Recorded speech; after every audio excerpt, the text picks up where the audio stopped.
All right, so welcome everyone to our July 2023 Collaboration Cafe webinar sponsored by the Midwest Big Data Innovation Hub with support from the National Science Foundation. I'm John MacMullen, Executive Director of the Hub, and today we'll be exploring one of the newer tracks of NSF's Includes initiative called the Network Connectors track. And we're interested in understanding basically three things on the call today and getting that conversation started with folks and continuing that after the call. But we want to know what the goals are of this program from NSF's point of view, so that we understand how this fits into the broader Includes program and the other work that's being funded there.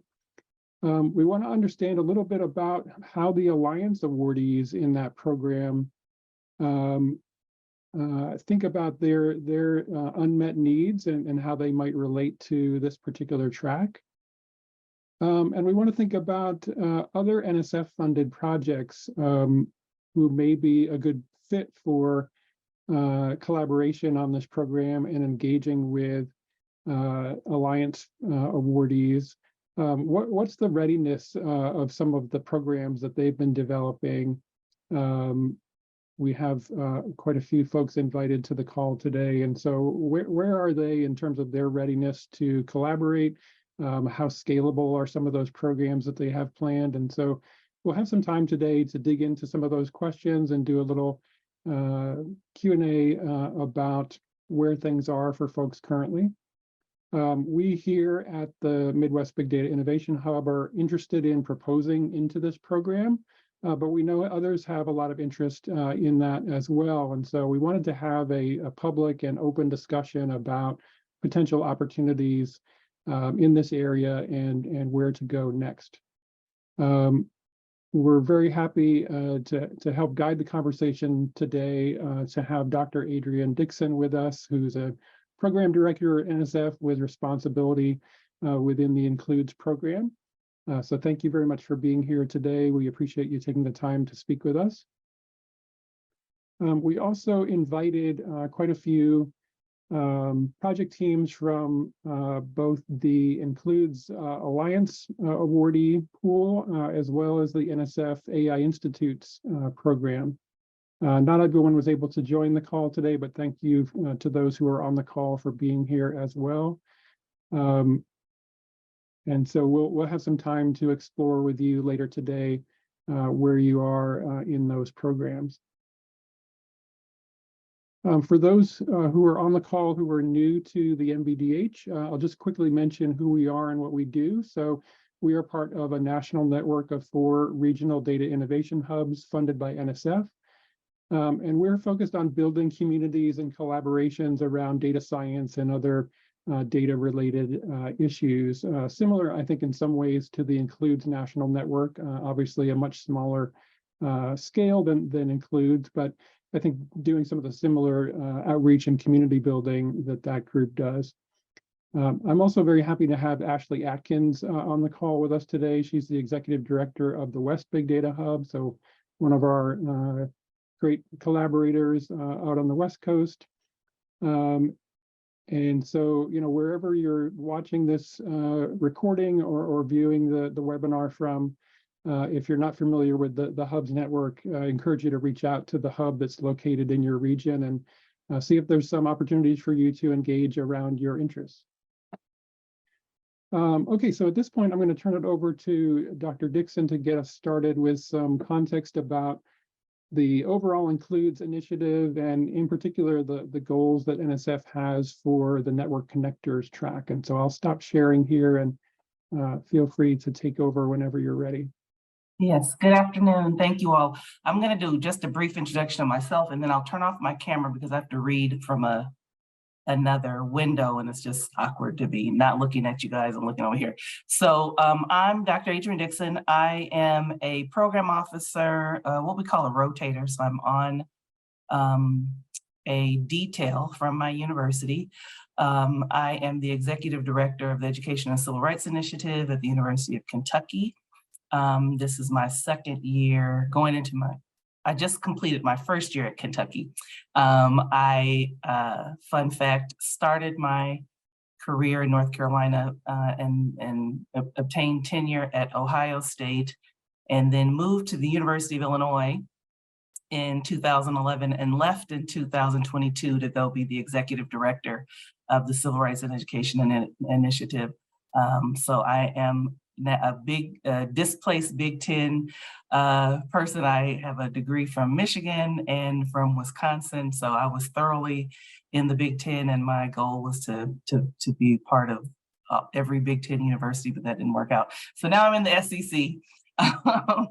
But I'm happy to be here and to share a little bit about NSF Includes. And my other part of my role as a program officer is I work in the racial equity program, which is in its second year. And we think there's a lot of synergy between NSF Includes and racial equity. And in fact, NSF Includes is often a co-funder for the racial equity program.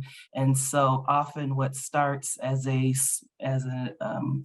project in racial equity sometimes can be scaled up to an NSF Includes, and I would think you all can think about that vice versa. So I'm going to turn off my camera and then share my PowerPoint, and let me get started with it. Make sure I have the right thing. Okay. Slideshow. Okay. So let me turn off my camera. Did I turn off my camera? Oh no, I didn't. Okay. Can y'all still see my screen? We can. Looks good. Okay, good. Okay, because I was clicking buttons that I should not have been clicking. Okay, so just to kind of tell you, you may be familiar with NSF Includes, Eddie Bernice Johnson, NSF Includes, and that is a new name for this program because Representative Johnson did a considerable amount of work to get us funded and to champion NSF Includes. So it is now graced with her name. It is a comprehensive national effort to enhance U.S. leadership in science, technology, engineering, mathematics, or what we call STEM, discovery and innovation, focused on NSF's commitment to ensuring accessibility and inclusivity in STEM. And it was recently named after the congressional legislation, NSF's Eddie Bernice Johnson Includes initiative. Includes seeks to motivate and accelerate collaborative infrastructure building to advance equity and sustain systemic change, to broaden participation in STEM fields at scale. The initiative aims to support significant advancement in the inclusion of populations that have historically been excluded from or underserved in STEM. And the overarching Includes vision is to catalyze the STEM enterprise to work collaboratively for inclusive change, resulting in a STEM workforce that reflects the diversity of the nation's population.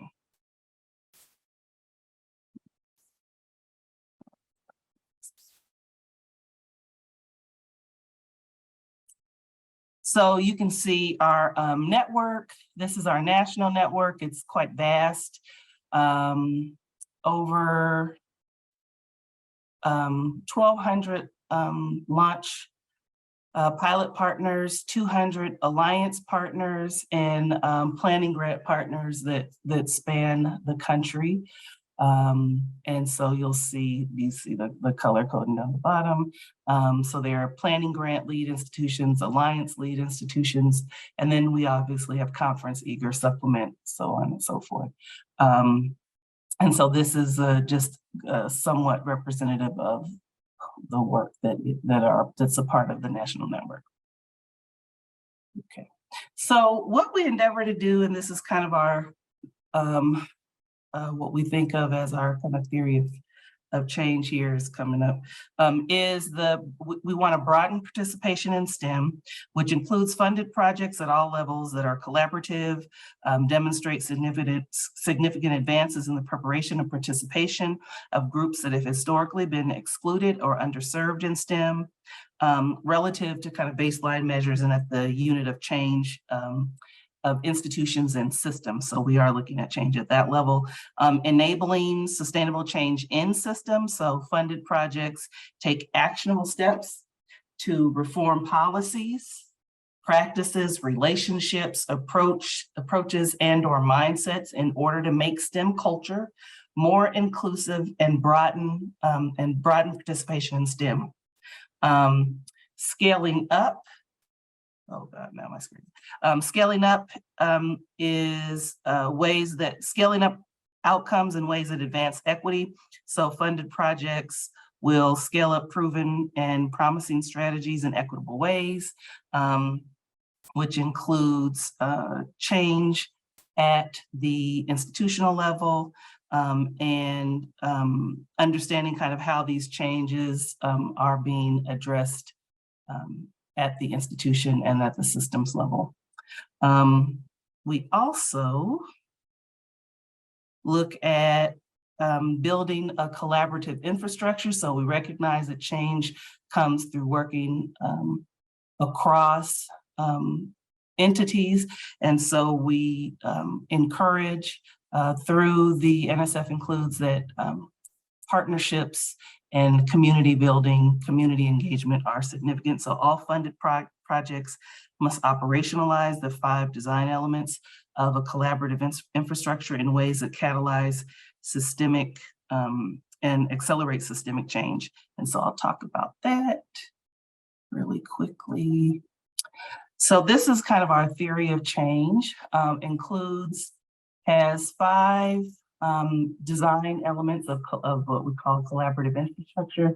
So there's engage the community in a shared vision, provide a platform for collaborative action through partnerships and authentic partnerships. Goals and metrics allow for evidence-based decision-making, building capacity for leadership and communication, and generate more partnerships so that there's greater impact. And so with which each of these we are expecting that alliances will build these infrastructures if they don't already exist, and that and distribute leadership among and within partnering organizations. And obviously we are looking for sustainability. So funded projects are expected to expand their networks, sustain key activities, and be able to scale up equitably.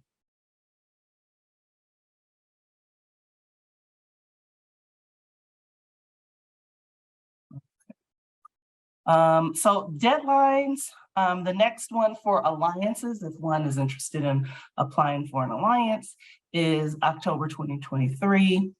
Design and development pilot projects, collaborative change consortia is October 2024.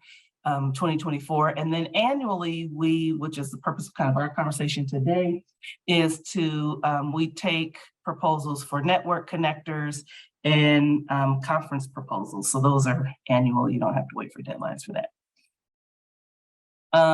So this is, I'm not gonna go through all of this, it's very involved, but this is how we think about kind of how change will happen is alliances. We encourage people to iterate through the launch pilots. We want to build, again, the kind of collaborative infrastructure with consortia and alliances. You may want to, again, kind of think and pull folks together through your conferences. We have a coordination hub that helps us kind of bring all of this together. But it's quite involved. So I won't go through all of that, but that's here. And this is publicly available information. So the network connectors, again, we accept these proposals annually. We fund up to $250,000 per year for up to 2 years. So Previously, we did the network connectors as a Dear Colleague letter. This is the first time this funding opportunity has been initiated, has been created as part of a solicitation. And so we're really excited about that. Connector product proposals may request up to $250,000 for 2 years. And they should initiate or maintain linkages to Includes national network for projects or partnerships that are not currently funded by NSF. By NSF Includes, I'm sorry. Network connector proposals may be submitted by existing NSF funded or non-NSF funded projects. So they can be an existing project, it just can't be one that is an Includes project. Seeking to engage with the Includes National Network. Connectors should expand the impact of active or previously funded projects. So the projects could have been and Includes, it just can't actively currently be in a funded NSF Includes project.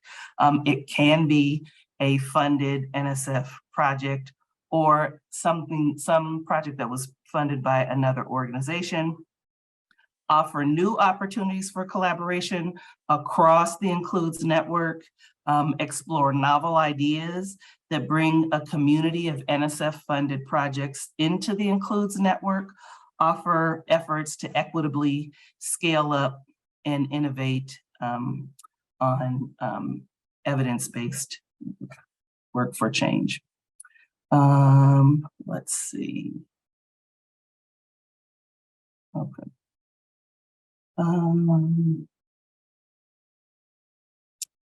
It should build on the work of the national network in developing shared goals. So the hub, our coordination hub, holds these data, but it should build on developing shared goals, measures mutually reinforcing activities to build collaborative infrastructure for broadening participation in STEM, communicating knowledge and results from the NSF broadening participation portfolio of programs and projects, NSF center scale activities or other major foundation investments, or communicate findings from the science of broadening participation research community to the Includes National Network, especially pertaining to new efforts to translate basic research into practice.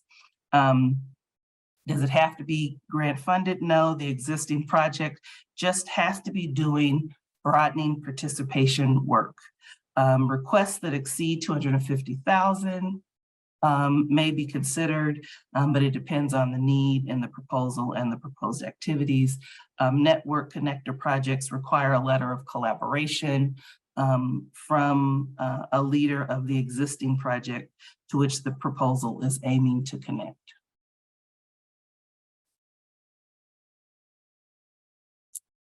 Okay. So this table shows kind of the type of projects and associated maximum award amounts, durations, and due dates. We want to emphasize the need to pay careful attention to the due dates in the solicitation. The 3 project types highlighted are offered every other year, I'm sorry. In October 2022, design and development launch pilots and collaborative change consortium proposals will be accepted along with network connector and conference proposals, which are accepted every year. The proposals are due by 5 p.m. in the submitting organization's local time zone. So not 5 p.m. Eastern time, but whatever 5 p.m. is relative to your time zone.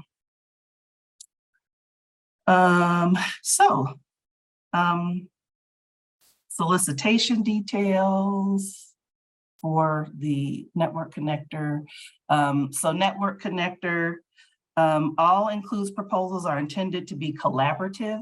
However, collaborative proposals are a specific NSF mechanism for proposal submission. So there's a way, if you are thinking about a collaborative proposal, we encourage you to schedule a brief meeting with Tori Smith or one of the program officers, and we can talk you through what that looks like. That is a specific submission process. Network connectors, design and development, launch pilots, and conferences must submit full proposals as a single submission from a lead organization. Collaborating organizations for these project types must be included as subawards. Collaborative change consortia and alliances may submit proposals in one of two ways: a single submission from a lead organization or separate submissions from a lead organization, and up to two collaborating organizations. I won't go into all of that.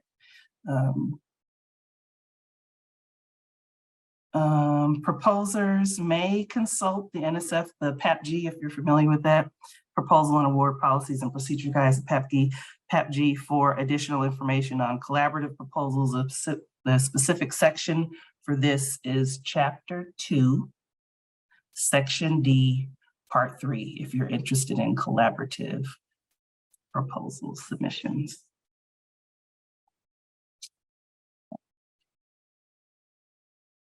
John, should I keep going? Stop for questions? We can check in with questions in the chat if folks have them along the way here, but feel free to keep going. Okay. All right. So give me a second. Let me put my notes here. The new solicitation encourages proposals that focus on broadening participation in STEM innovation and entrepreneurship in alignment with the new NSF Directorate for Technology, Innovation, and Partnerships. The inclusion of the former or current NSF Includes investigators in proposals. This is not a requirement. However, proposal submissions by researchers and practitioners with experience and expertise in institutions committed to broadening participation. Proposals that address broadening participation challenges not yet represented in the Includes portfolio of projects are also encouraged. For more information on funded projects, go to the NSF award search and search for Includes, or visit the About Us page at www.includesnetwork.org. A link is also included in the solicitation. And finally, submissions from diverse institutional partnerships, principal investigators, and contexts are encouraged. I'm going to stop for just a second and check the chat.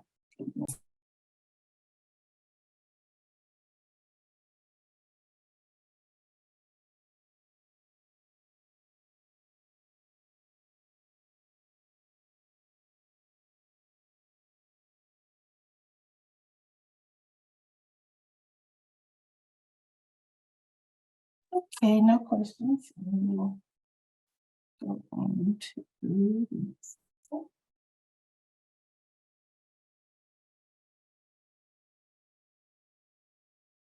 Okay. The PAPG explains the categories of proposers who are eligible to submit. Individuals who are not affiliated with an organization are not eligible to submit proposals. Otherwise, there are no restrictions or limits on who may serve as a PI on an Includes project. However, an individual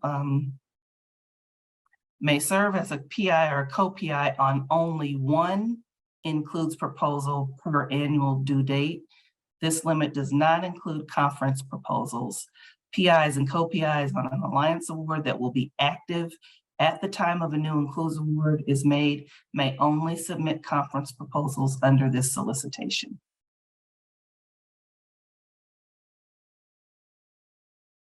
Okay.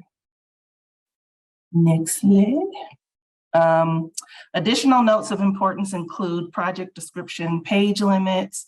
All project types have a page limit of 15 pages, while Alliance proposal descriptions may be up to 20. The 20-page project description is a deviation from the PAPG. In addition, an organization may serve as a lead organization on only one proposal per project type per annual due date. This limit does not include conference proposals. 1 year network connectors and conferences will be awarded as standard grants. multi-year network connectors, design and development launch pilots, and collaborative change consortia awards will be made as continuing grants. Alliances are awarded as cooperative agreements.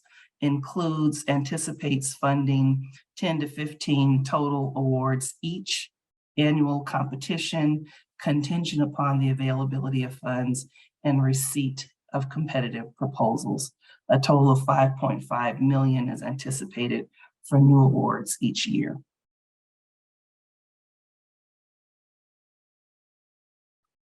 Keep in mind that NSF Includes seeks to motivate and accelerate collaborative infrastructure building to advance equity and sustain systemic change to broaden participation in STEM fields at scale. As you prepare proposals for the available funding opportunities, be sure to consider the questions provided in the solicitation by project type. The most competitive proposals will address the indicated questions and considerations. Proposals submitted should propose approaches and activities that aim to change systems in ways that are sustainable, with baseline data and measures that demonstrate how the participation of populations historically excluded or underserved in STEM is being broadened at scale in ways that advance equity.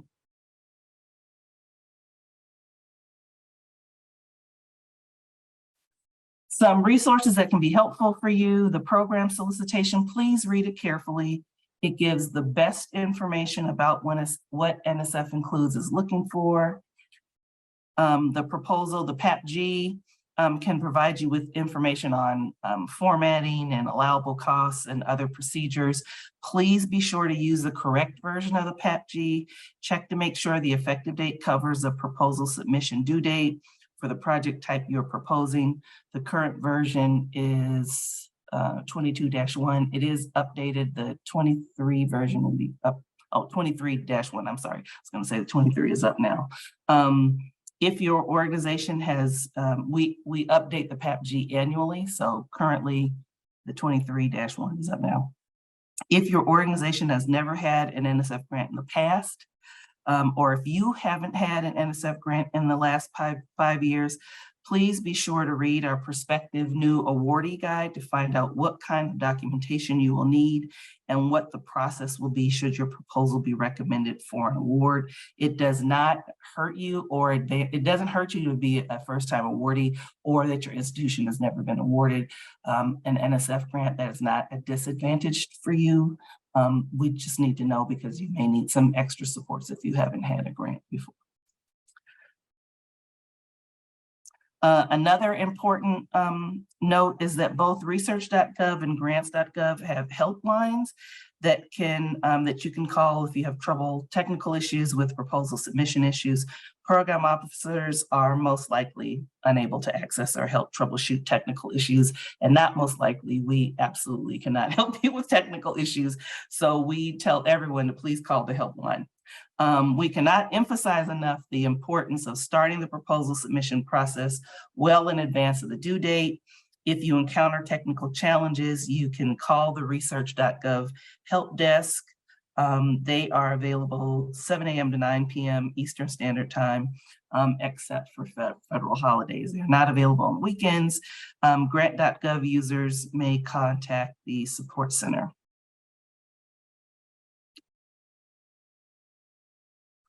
And we want to thank you for your interest in NSF Includes.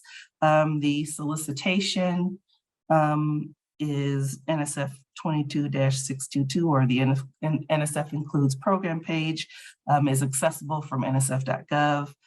For more information on the national network and the resources that are available to the NSF online community, please go to www.includesnetwork.org. And if you have questions that weren't answered today, you can email at nsfincludes@nsf.gov.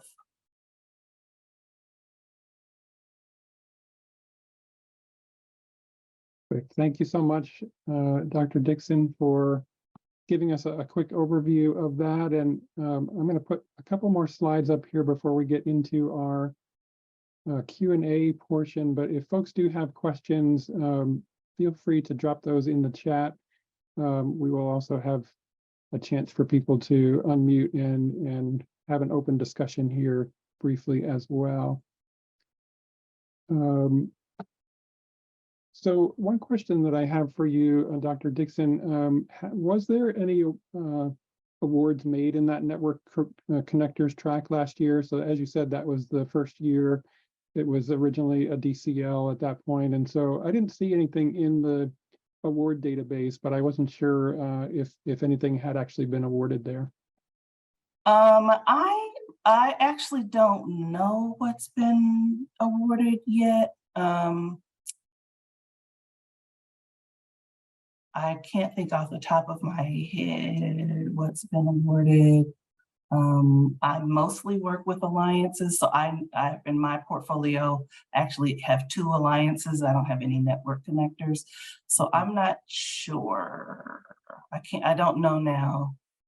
I'm not sure.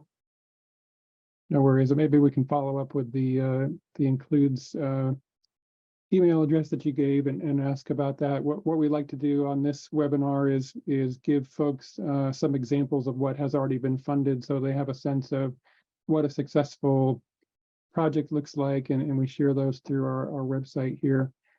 So I can follow up on that. I'm going to skip through probably most of what I have for the rest of my slides because you covered really a lot of the details that are captured here.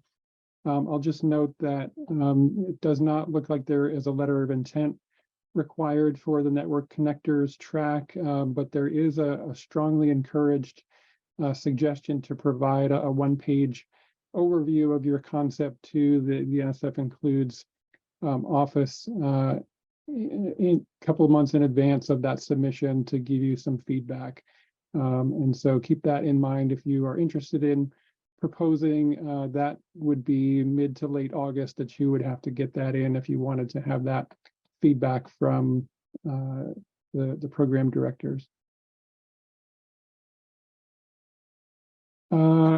So this is a foundation-wide program, and so you'll see in the solicitation that there's quite a number of directorates and offices listed there.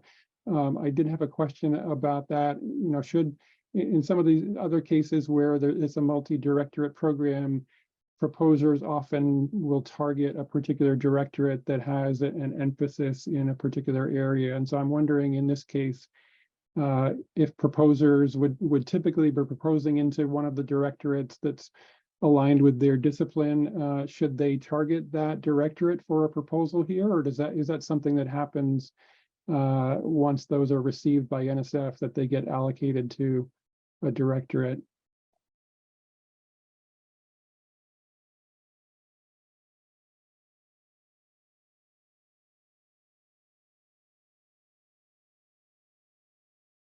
Sorry, Dr. Dixon, I don't know if you heard that question. Oh, I'm sorry, I was having some technical issues.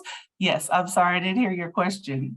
Yeah, no worries. I was curious whether proposers should target a particular directorate if they're in alignment typically with that that part of NSF, or is that something that happens after submission, that proposals get reviewed by folks in the directorate?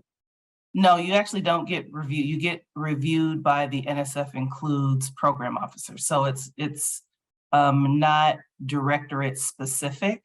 NSF Includes has its own set of program officers, and so we work as a team to review proposals. So we put our panels together, and we so as any non-includes proposal, if you've ever been a panel reviewer, we would invite colleagues from the field, from the community, to be reviewers of NSF Includes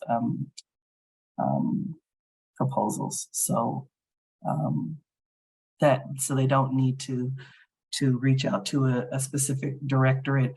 And again, as we said, for the network connectors, it doesn't have to be an NSF funded project. It just may be because we fund, those are the things that, that we would be more likely to kind of have some broadening participation projects awards going on. But it could be something that is not funded. It may be something that's that within even your Midwest Big Data Hub that folks are doing broadening participation. They have a project going that's not yet funded, and but it should be. It's as we said. You see the kind of connection to includes the synergy, or there's something related to broadening participation that hasn't yet been taken up in NSF Includes, and you think it would be contribution. So in that way, that's why the kind of contacting a directorate doesn't necessarily, it isn't necessary for a proposal submission. Got it. Thanks for clarifying that. So these, I should mention that these slides will be available from our website after the webinar. And so I am going to skip through some of the details here that I pulled out of the solicitation. I will mention, though, as we've talked about on this call quite a bit previously, the funding agencies that we explore often are really helpful in giving very explicit guidance in the solicitation about what a successful proposal looks like. And so we certainly have that here in the Include solicitation. There's a lot of detail about the 5 design elements that Dr. Dixson talked about, as well as the 4 Includes key principles. And so there's good guidance in the solicitation about what you need to do to align your proposal with these different elements of that. And as she mentioned, you need to demonstrate a connection with the national network and the coordination hub in terms of how your project would connect into that existing network as well.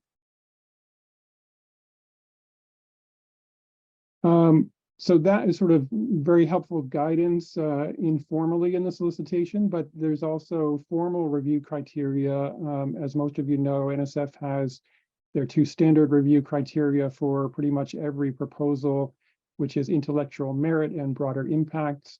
And those certainly apply here. And in particular, broader impacts has a specific section in your project description that you need to talk about in relation to the project. But a lot of solicitations have specific review criteria for those particular programs. And in the case of network connectors, for each of those 5 design elements for Includes, there's some specific questions that they provide in the solicitation that tells you what that review panel will be looking at when they look at your proposal in relation to that structure. And so really helpful to see that kind of detail here. If you're writing your proposal to this program, it's very important to think about, how you're answering these questions in the context of your proposal. The other thing that I would note, having looked at the solicitation and written a lot of letters of collaboration for projects through the hub, there's a difference here in terms of what they're asking for. Those kinds of 1-sentence letters of collaboration that are very typical for NSF are actually not allowed for this solicitation. They're looking for a narrative letter from your major partner or partners that you're going to be working with here to talk about what their role is and how that fits into this project. And so that is another deviation from the standard here, and something that's really important to keep in mind when you're thinking about the different pieces that you have to satisfy here. And John, can I say something about this? Just the review criteria in general. With this, again, we're looking for systemic change that is sustainable. So kind of not one-off programs that will last for the life of the grant, but that will exist beyond the grant, hence the need for the kind of the network connector to to spur ideas about broadened participation that maybe we have missed, or that an NSF Includes project that is ended But the work is sustainable, but there's another piece that again is connecting the work back to NSF Includes. And so the partnerships and the shared vision, these are all of the review criteria kind of connect to each other. So they should be seen as kind of tightly woven and not kind of linear. So the shared visioning piece is along with the partnerships. The leadership and communication is a part of the partnership piece. So we kind of think of it as, you know, universities may have an idea. There's a local, you know, partner that they want to work with. Well, the university folks have kind of written the grant, and then they go and find the partner and then retrofit the partner. That doesn't really work for the Alliance or for network connectors. Is that this should be a reflection of the kind of synergy of groups coming together to think about how do we address this gap in STEM education for whatever group you identify. So the leadership piece, communication piece, all of that has to work together. And so hence the letter of partnership has to express and reflect that this is a meaningful and significant partnership, not just a group of folks at the university got together to write a grant and we found a group that may fit. No, this has to be, and that the visioning, when you think about scale, again, the sustainability, that this will be a partnership that will last beyond, again, the life of the grant, not disparate kind of organizations coming together to work on something, but everybody's going to do their own thing. Even during the grant and after the grant. So I just want to clarify that. We really emphasize that, and our reviewers are asked to look for that kind of meaningful connection.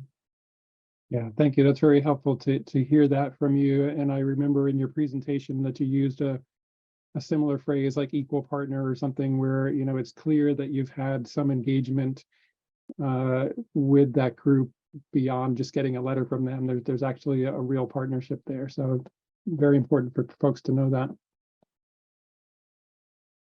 Okay, so I'm going to stop my slides here. I just want to mention that for those who are new to this series, this is a monthly webinar that we have. And so coming up in August, we will be looking at an NIH solicitation around data science in biomedical research.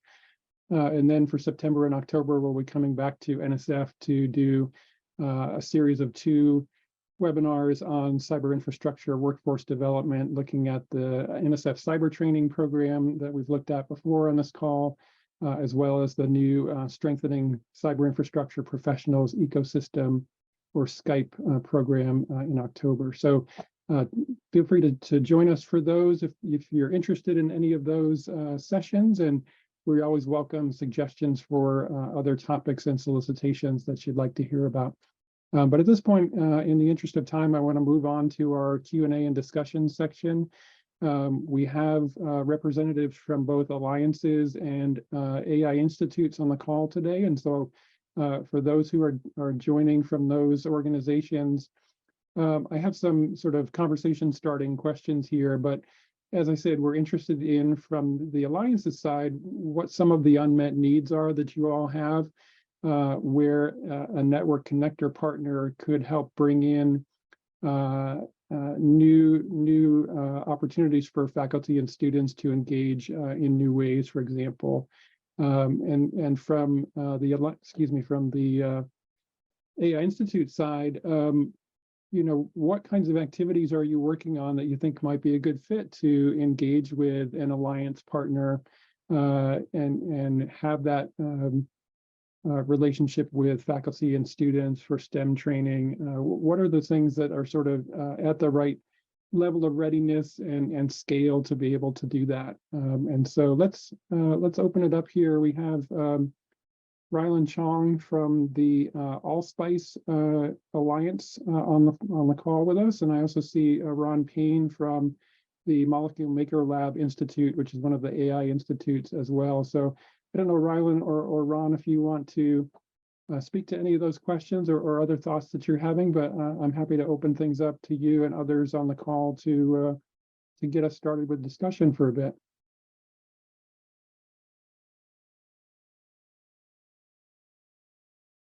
And I'll go ahead and put your the links to your projects in the chat for folks as well if they haven't seen those before.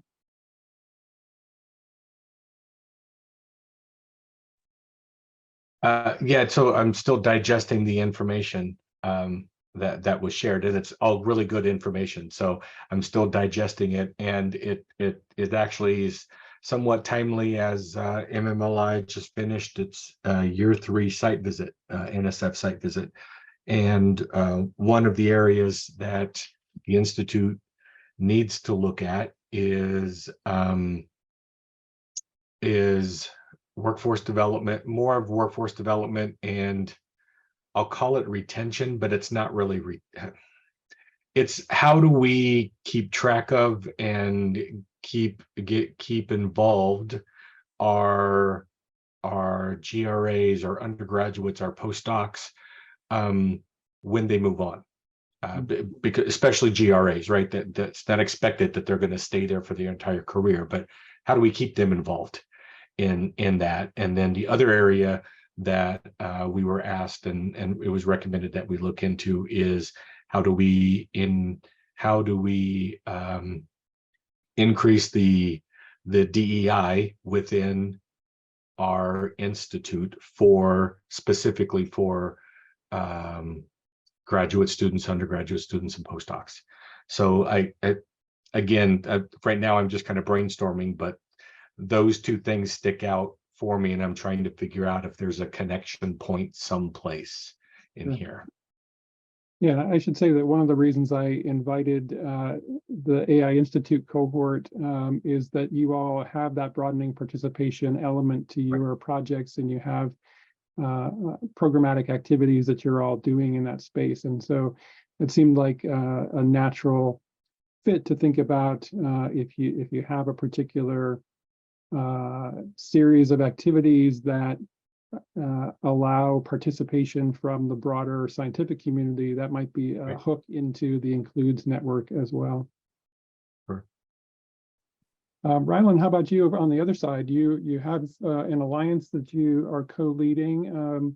What are some of the things that you would like to engage with in order to strengthen that and have more opportunities for your communities that you're working with?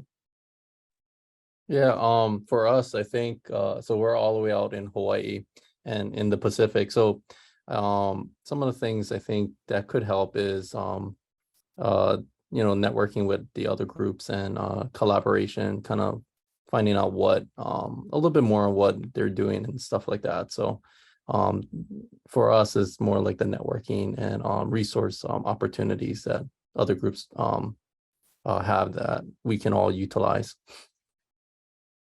So in terms of your alliance, can you talk a little about what the focus is for the work that you do? Yeah, so in short, it's basically building, we're building kind of like the data science capacity out in the Pacific. We currently are focusing on like the work, kind of like a workforce development from the student side, and then also capacity in a sense of building learning communities and educational profiles with various communities like social sector social sector groups. We work with other institutions and also with other students in developing kind of like the data science profile out here in the Pacific.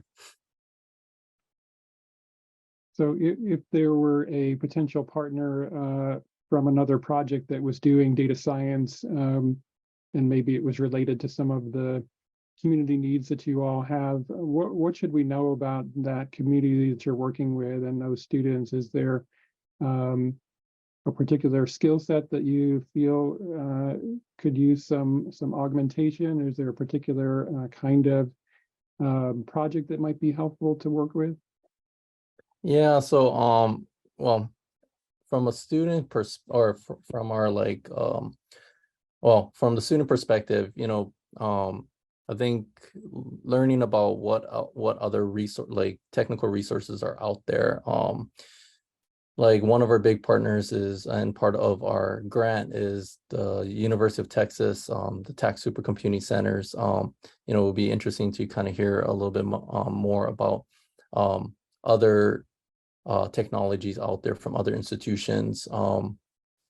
Skill wise, so we're still working on hardening our curriculum with the students through one of our summer programs, because you know, we span across almost like 6 different time zones, working with various students. So we're still trying to identify we're still trying to harden the curriculum, and then I start identifying if there's other opportunities and resources out there. And then we also work with the social sector groups.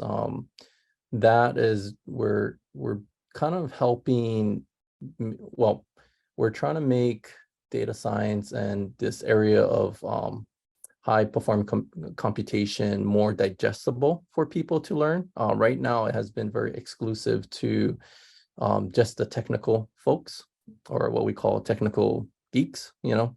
We're trying to make it more digestible for everyone to be able to do it, especially like these social sectors, you know, they can't afford the big third parties, you know, to do all their analytics. There are some other groups out there that are working with us on trying to make you know, data science, analytics, high performing computation easier and more digestible. But right now, yeah, so in that area right now, there's another one of our leads is still hardening their side of things, and then eventually I think we will start exploring new ideas on how to make these technical areas more digestible. So either making, you know, looking at how the way we put language, or like, you know, instead of using particular terms or concepts, you know, is there better ways of sharing ideas, or sharing or speaking towards these social sectors, so it'll help them kind of not be afraid and break down borders in this technical area. So that's on that end. And then the last or one of the other pieces, so we have other pieces, but the other piece is research. So we're always looking for like internships for students, other opportunities to do research collaboratively, not only with students but faculty and staff, you know, doing collaborative research as well too. So that's kind of the areas that, you know, we're kind of focusing on, not all the areas, but at least some of the main areas. That's great. Yeah, thank you for giving us some more detail there. We're getting close to the end of the hour, so I wanted to make sure that we have time for other questions from folks. Ashley, if you have thoughts as well, I'd love to hear them. I just want to say hi to Rylan really quickly. Hey, Rylan. We didn't plan that, but I'm glad that you guys know each other. Yeah, very good presentation, Adrienne.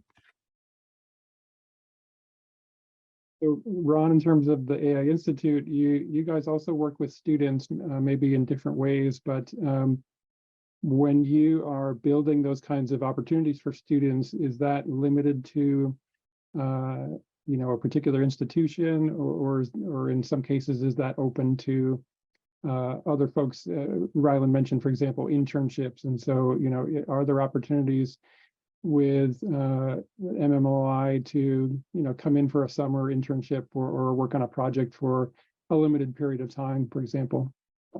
Yeah, there is, and that is something that we'll be looking to start up, is a set of internships for the institute itself.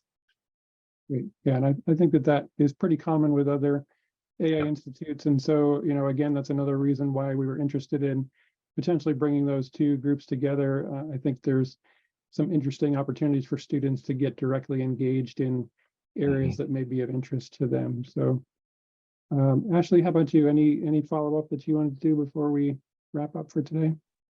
I mean, we just have 1 minute left, but Rylan and Ron, what you're saying has been really interesting. Rylan, I am sort of wondering, do you feel like as you've been building these initiatives, you've been able to leverage existing infrastructure, or do you feel like your project, your institution, you've really had to create a lot of those structures from scratch? And if that's the case, with some sort of connector that could help better leverage existing resources and infrastructures, would that be helpful?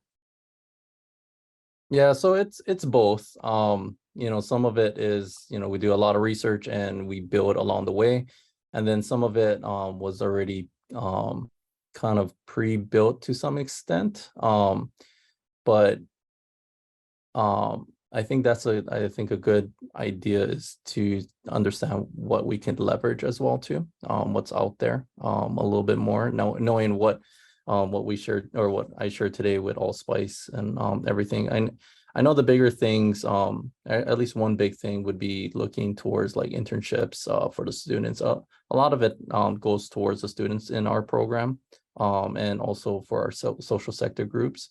But an example that, actually, I'll have to start, I'll think about it a little bit more and then reach out to this group to share kind of what we need and if there's any other resources out there. But I think for us is to really understand what we're developing and what foundations we have in place and then start building from there.